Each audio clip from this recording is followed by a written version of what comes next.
Some more characteristics of participatory politics is that obviously it's interactive, it has to be. So when we're doing and we're using peer-to-peer communication, we have to be involved. Although I would argue that it's not always about direct participation.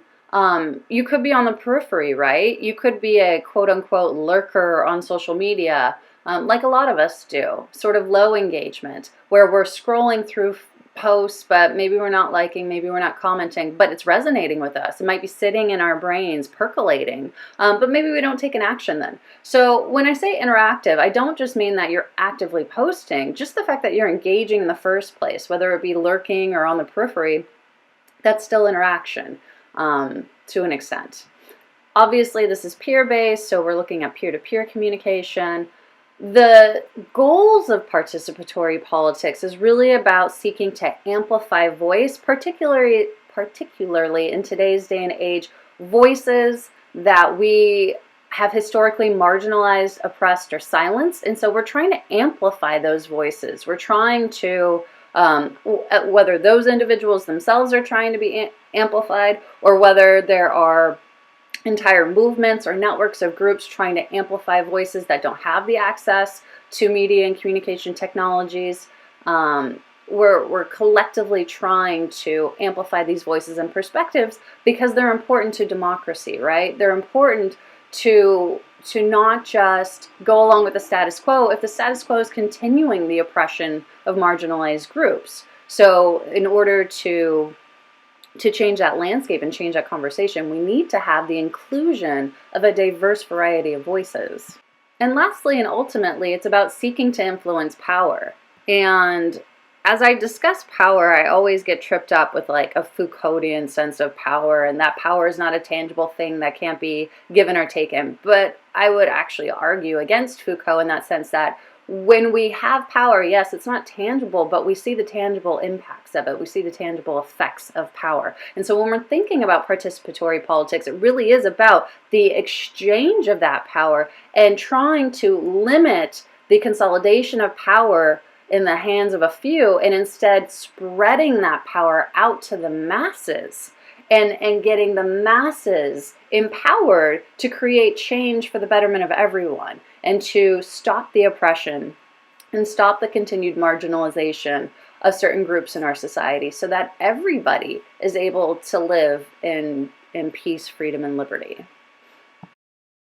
And so when people engage in participatory politics, scholars have found that there are certain activities that they engage in, and not necessarily the examples that we went through earlier in the video, but instead like a process for engaging in participatory politics. So when thinking about this process, we're seeing that investigation is key, that people are seeking out, collecting, analyzing, and fact-checking information, that they want to be informed. And that's, I mean, scholars have argued for centuries that that's key to having an informed and engaged citizenry, right? So, and not just citizens, community members, anybody sort of living within that sphere, that we should all be researching and trying to find credible, reliable, valid, legitimate sources and information, even if maybe that source might appear to be unorthodox. So going to a person living in homelessness about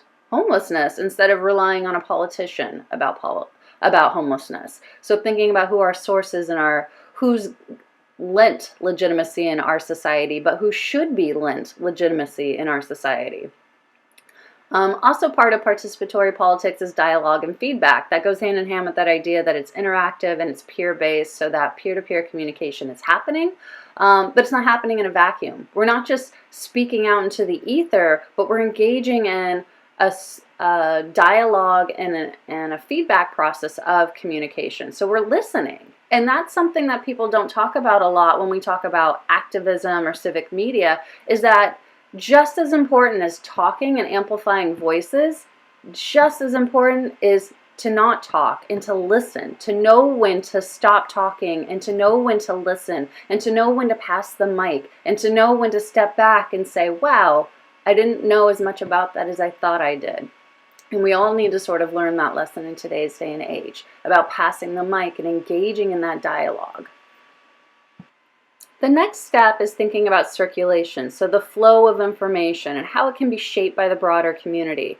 So again, we're not living in a vacuum. We're not just posting on our social media feed. We're thinking about networks. We're thinking about amplification. We're thinking about the dissemination and circulation of the news, information, GIF, meme, whatever it might be, and how that's going to reach a broader and wider audience. Like I already discussed, production's key in this and the creation of content. So thinking about who's making that, who has access to making that, who's involved in the process.